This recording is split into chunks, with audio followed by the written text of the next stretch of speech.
Christophe, je suis chargé en tant qu'opérateur foncier pour le compte de la Comcom, donc d'assurer la maîtrise foncière donc, de la zone artisanale de d'Elne et donc de la future zone industrielle de Dieuze.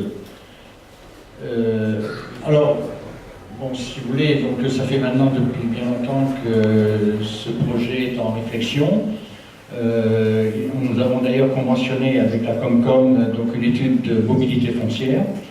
Cette étude de mobilité foncière a été rendue en printemps 2014. Donc maintenant, il va falloir entrer dans la phase active. Le tout était conditionné donc, par le fait que dans le cadre du départ du 13e RDB, c'est peut-être la redite, mais je pense qu'on peut revenir là-dessus, l'État libère donc un îlot de 81 hectares sur les communes de Donjeu et Viviers. Donc dans l'objectif de compenser donc, les propriétaires exploitants donc, impactés par le développement économique. Alors, donc les choses se sont accélérées puisque toutes les procédures administratives ont été purgées par l'État. Et donc la SAFER va devenir prochainement propriétaire donc, des terrains de Donjeu-Viviers, et ce qui va nous permettre donc d'engager les négociations définitives avec les propriétaires. Donc cette négociation est une négociation à l'amiable. La SAFER n'utilise absolument pas le droit de préemption dans ce dossier, c'est du gré à gré. Le principe des agriculteurs, c'est de dire c'est leur outil de travail, d'ailleurs nous travaillons pour eux, et donc on ne cherche pas à le perdre, mais par contre donc, cherche à être compensé. C'est la raison pour laquelle donc, nous attendions donc, sur le terrain de Donjeu-Viviers, donc chose faite. Parallèlement à ça, et donc d'une façon constante, lorsqu'un maître d'ouvrage engage donc, une action en vue de créer des zones, il y a donc naturellement un contact avec les propriétaires, mais il y a parallèlement une procédure également, ce qu'on appelle une DUP, qui est donc engagée. Alors, une DUP, c'est une déclaration d'utilité publique. Je veux dire d'abord qu'une déclaration d'utilité publique n'est pas une expropriation. Une déclaration d'utilité publique, c'est une enquête qui est faite, donc un projet qui est mis à l'enquête, il y a un commissaire enquêteur, on peut d'ailleurs vous dérouler tout à l'heure le processus. Là-dessus, au vu des conclusions, le préfet conclut et sort donc l'arrêté de DUP, mais dans tout ça, il y a quand même toujours une négociation de gré à gré qui se fait. La DUP est c'est pas un avantage, mais lorsque vraiment quelqu'un, par exemple, lorsqu'il y a des propriétaires qui sont inconnus, ou des indivisions compliquées, ou des successions vacantes, il faut quand même qu'il y ait un outil quelque part pour à un moment donné pouvoir appréhender et devenir propriétaire des terrains. Donc c'est une des raisons. Et accessoirement, mais bon je pense que ce n'est pas non plus le propos de votre propos ce soir, c'est qu'une DUP permet donc un traitement fiscal plus avantageux que s'il n'y en a pas. Donc je pense à deux choses là, donc à la plus-value, donc la différence entre le moment où ça rentre dans le patrimoine et le moment où ça sort, et par ailleurs les indemnités qui sont dues à l'exploitant ne sont pas traitées de la même façon. Voilà. Pour info, donc les propriétaires de Dieuze ont l'information, ont été contactés. Naturellement, donc, ils ont besoin de réfléchir, de savoir de la façon dont on peut les compenser. Donc on est vraiment aux prémices, puisque nous avons reçu l'accord du ministère de la Défense pour céder le terrain du Vivier d'Enjeu que le 1er juillet. Voilà. Ce n'est pas évoqué, mais je pense que parallèlement à ça, il faudra réfléchir aussi que Delme soit traité peut-être de la même façon, qu'à un moment donné, il faudra peut-être aussi prendre une DUP là-bas. voilà. Donc, simplement, on a pu dire dans la nature, c'est la SAFER qui veut une DUP. Nous, on ne le demande pas. C'est tout maître d'ouvrage qui fait son dossier correctement, à un moment donné, est obligé d'engager la procédure de DUP.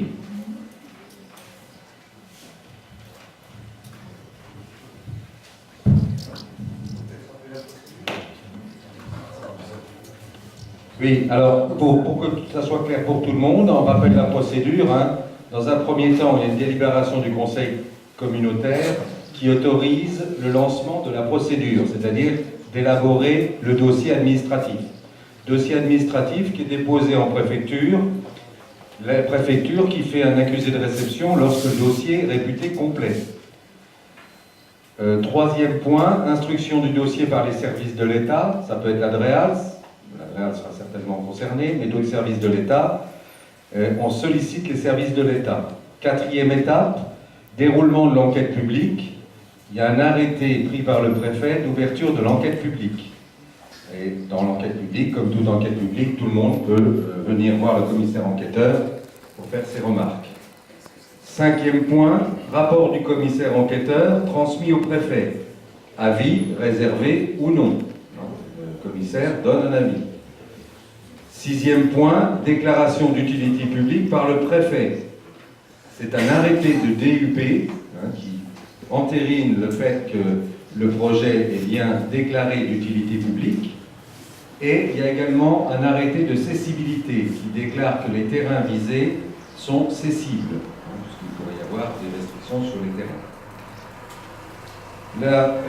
Ensuite, et la dernière étape, celle qui est ultime, si pas d'accord, pas de négociation, possibilité de transmettre au juge de l'expropriation qui peut dire qu'il y a une expropriation sur une ou plusieurs parcelles si les négociations n'ont pas abouti.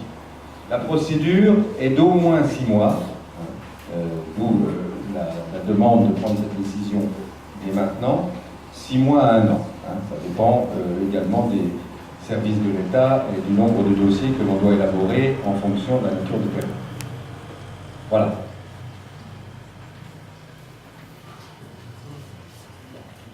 Avez-vous des questions déjà sur cette procédure? Finalement, il y a, M. Jacob a dit tout à l'heure qu'il n'y avait pas d'expropriation. La DUP n'engageait pas une expropriation. Et on vient de dire que finalement, il peut quand même y avoir par la suite une expropriation. S'il y a entrave au projet de... Le DPU, le DUP entraîne finalement celui qui ne veut pas, l'agriculteur vend à une expropriation quand même. C'est pas ça? Non, tout à l'heure, tu as dit que ça n'emmenait pas une expropriation. Mais là, à la fin, je reviens de dire à l'instant, c'est que finalement, en dernier recours, il peut y avoir expropriation. Oui, mais ça emmène l'expropriation quand même. C'est juste, ce que dit M. Ménard. Ça peut entraîner l'expropriation. Il faut savoir que ces heures-ci, on est en train de négocier à l'amiable avec les agriculteurs. La DUP donne des avantages qui ne sont pas loin au niveau fiscal. Il ne faut pas l'oublier non plus. Ça leur donne des possibilités. On est en train de négocier à l'amiable. La session à l'amiable est en train de se faire. On n'ira pas en expropriation. Mais l'agriculteur qui veut absolument passer son terrain. Mais c'est pas le cas, là. On ne rencontre pas ce cas. Ah, mais je sais pas. Voilà, non, mais je parle du principe. Voilà, je suis d'accord avec toi. Monsieur Jacob de la SAFER a fait toutes les négociations amiables avec les propriétaires pour arriver à une négociation amiable. Il y a deux choses qu'il faut savoir dans la DUP. C'est que la DUP, nous avons également des délais pour la poser, nous avons des délais de faisabilité de ce projet, mais si nous ne faisons pas attention à l'argent public, il aura fallu. Donc il faut aussi qu'on fasse notre travail. Et aujourd'hui, les propriétaires le savent, on leur a expliqué ça. Ils sont courants. On est en négociation. Ils ne sont pas archi et ils savent que la DUP, il y a un gros avantage derrière. Ça ne faut pas l'oublier. Et c'est aussi pour eux. Fiscalement. Donc il y a de gros avantages, mais ils savent que par la suite, il y a quand même une expropriation. On n'en arrivera pas là. Si on en arrive là, on n'a pas suffisamment de délai. On n'arrivera pas là.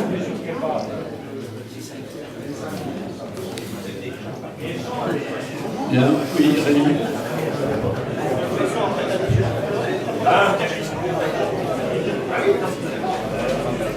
Si j'ai bien compris, la DSP, on est avancé sur les terrains sur la commune de Dieuze. Pardon.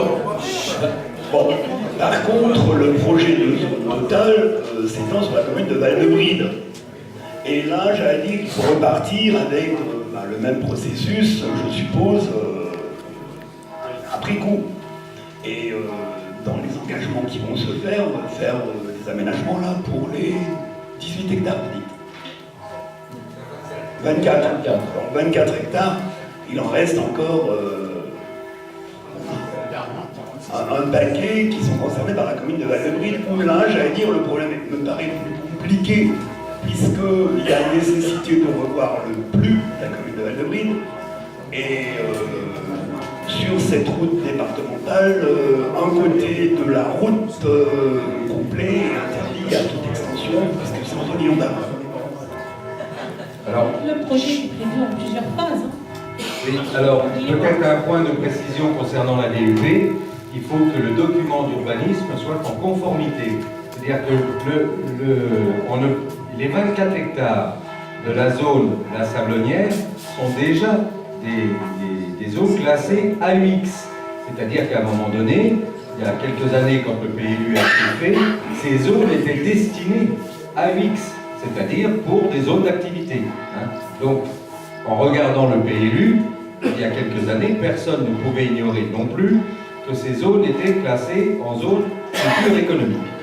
Pour lancer la DUP, il faut que le document d'urbanisme soit en conformité, c'est-à-dire qu'on ne peut pas le lancer sur n'importe quoi.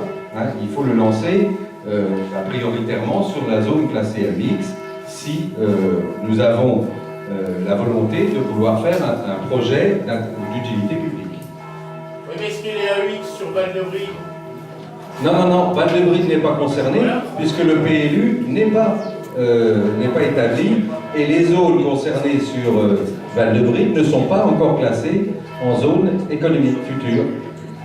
Oui, mais au final, la zone devait s'étaler sur 70 ou 90 hectares. L'étude est bien sur 60 hectares, Donc à un moment donné, Val-de-Bride va bien être concerné. quand le PLU sera mis en conformité.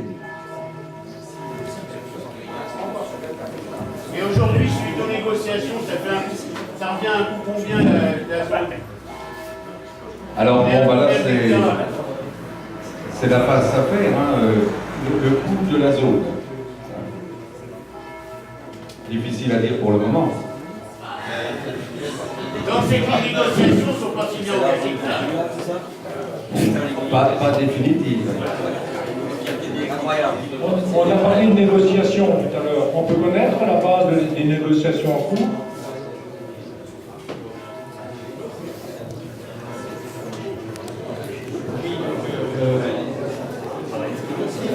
Il faut savoir que notre activité et donc l'acquisition, elle est soumise donc à l'estimation des domaines. Et donc j'ai eu un contact verbal avec les domaines qui m'ont donné une estimation donc, de la zone 1UX donc, sur Dieuze. Et le prix serait de l'ordre de 3 € du mètre carré. Ceci est l'indemnité qui est due au propriétaire. Et ensuite, il y a donc, comme de façon classique, une indemnité qui est due à l'exploitant en place, qui correspond donc à sa part de culture, qui est estimée à 0,42 €.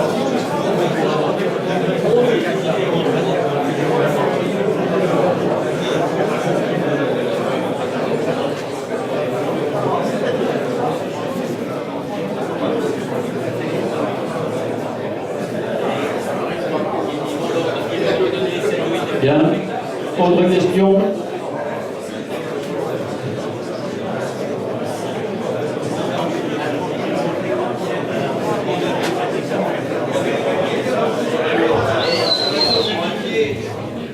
Est-ce que ces propriétaires retrouveront des terrains sur la zone de Vivier?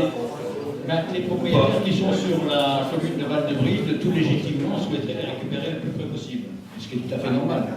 Le marché foncier étant ce qu'il est, très peu de mobilité, c'est c'est notre boulot en tant qu'opérateur foncier, par des échanges, éventuellement, mais ceci, ça va s'étaler dans le temps, donc à pouvoir rapprocher le plus près possible par voie d'échange ces terrains des agriculteurs impactés sur alors bon, ça mettra un peu de temps. Il y a eu une rencontre qui a été organisée le 2 septembre 2013, donc avec le président du Conseil général, avec les organisations agricoles, s'il vous plaît, et donc où il a été acté que dans le cadre de la maîtrise des terrains immobiliers, il y a une superficie d'une trentaine d'hectares qui correspond au changement de destination, qui seront réservés aux agriculteurs impactés. C'est-à-dire qu'ils perdent un hectare, ils récupèrent un hectare. Puisque, au principe même, il faut qu'ils gardent leur outil de travail. Voilà. Et donc, il va falloir procéder. On travaille sur quelques pistes, mais bon, on connaissait que c'est quand même relativement frais. On a la réponse de l'enjeu. Les agriculteurs ne vont jamais faire un hectare contre un hectare, alors que là, ils toucheraient 37 000 € d'hectare. Mais non, mais il ne faut pas mélanger. Il faut pas mélanger. Bon, il y a un principe d'abord. C'est le principe que, ce qui est tout à fait légitime, à partir du moment où on touche à leur outil de travail, il faut le maintenir. Donc, l'agriculteur perd un hectare, il faut qu'en outil de travail, il retrouve un hectare. Mais par ailleurs, vous avez bien noté que le prix du terrain dans la zone étant supérieur, il a de l'argent. Bon, bien sûr, il ne spécule pas, il n'a pas fait exprès, lui ne demande pas ça. Mais c'est tout à fait légitime qu'à partir du moment où il y a un changement de destination, il récupère une somme, quoi, hein, d'une part. Mais d'autre part, on a le devoir, tout le monde a le devoir de compenser donc, la perte de foncier. Quoi. Voilà. Donc l'agriculteur, lui, va racheter les fonciers au prix du terrain agricole.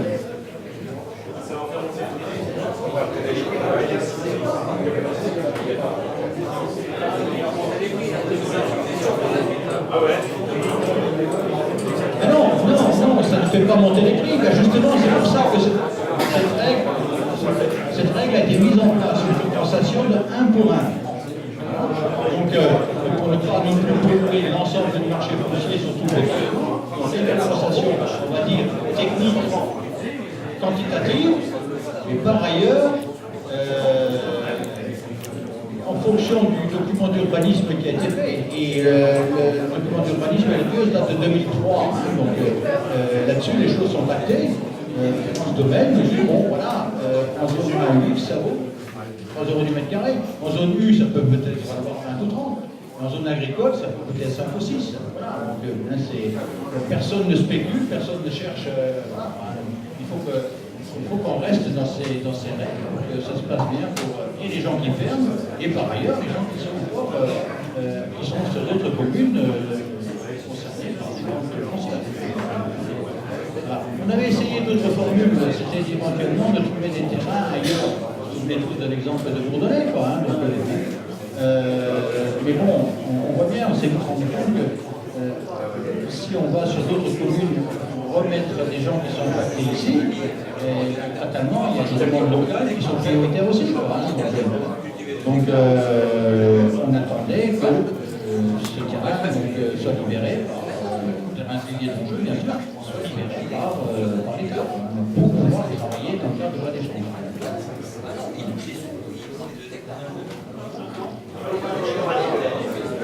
Autre question?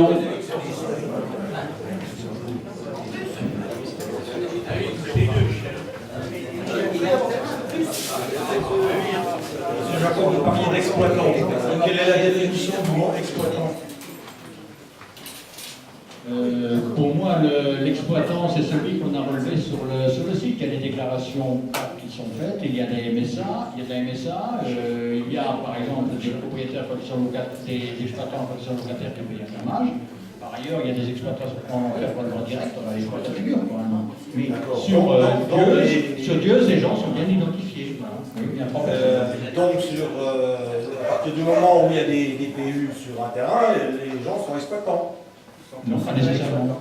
Comment? Pas nécessairement. Pourquoi alors? Vous venez de parler de déclaration de pacte là.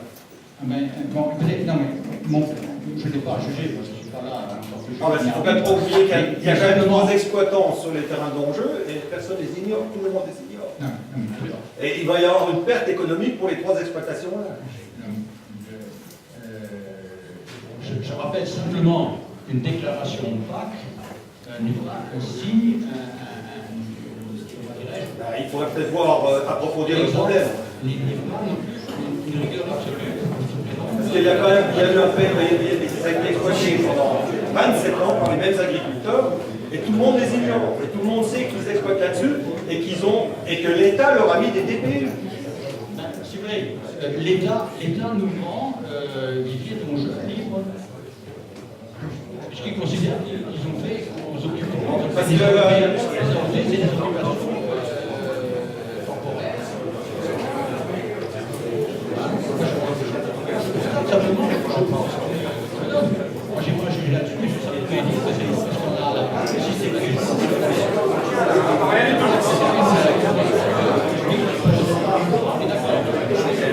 question. Bien. Autre question sur ce sujet? Ça va peut-être progresser maintenant. C'est le vote.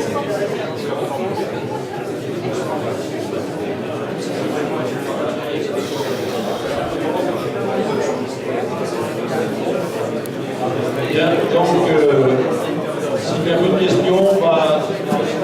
Oui, Mme Maya. Je tiens à préciser que la commission agricole a donné son aval.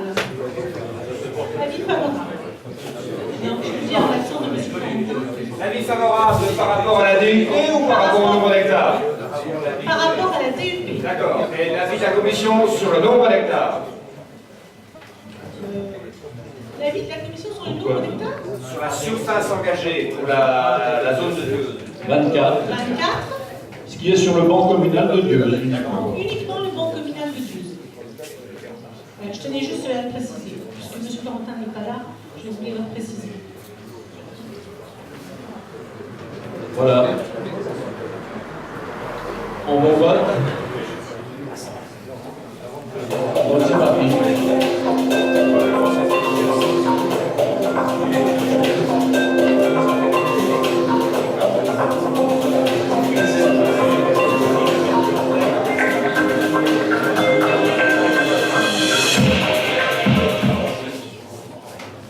Résultat.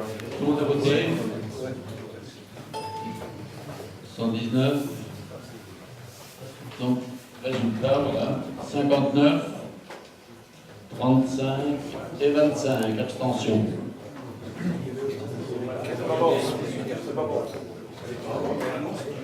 Mais c'est pas la majorité. 59 pour 60.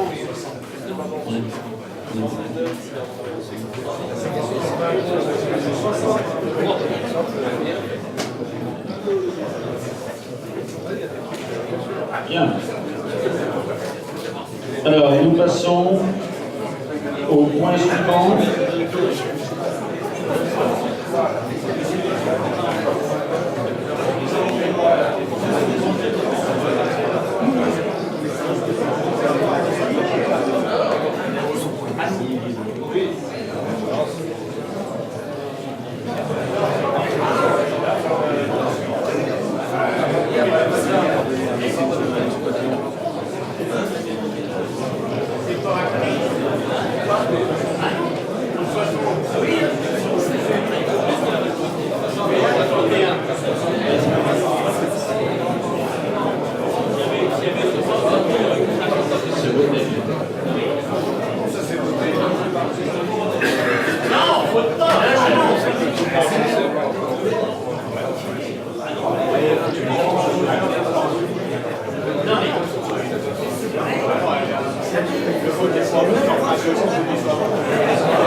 Bien, nous passons au point suivant.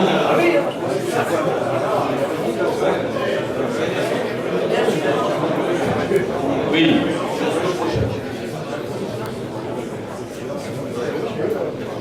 Donc, on en reste dans l'état parce qu'on considère que les abstentions ne comptent pas. Donc,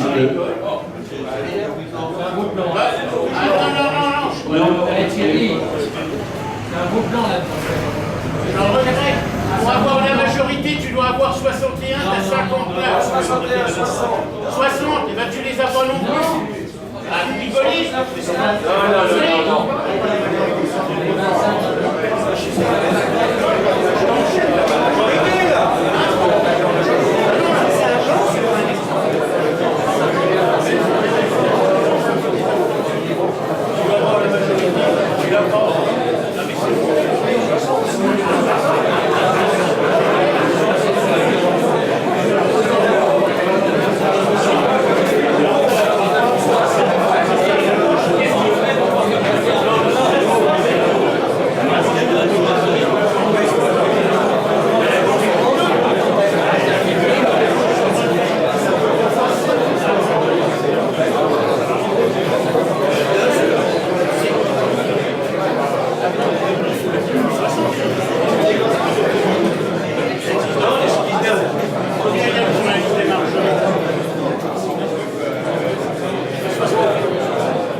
Parce que là, on est à nous après.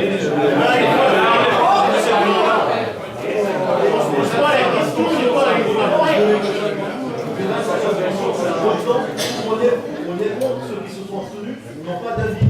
Donc on les retire. Les 25 abstentions, il faut les retirer du total des votants. Donc la majorité. Mais on confirmera.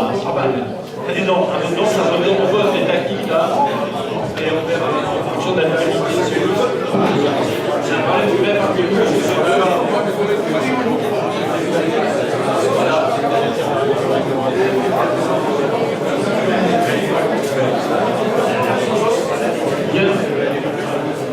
Il faut vérifier le règlement intérieur.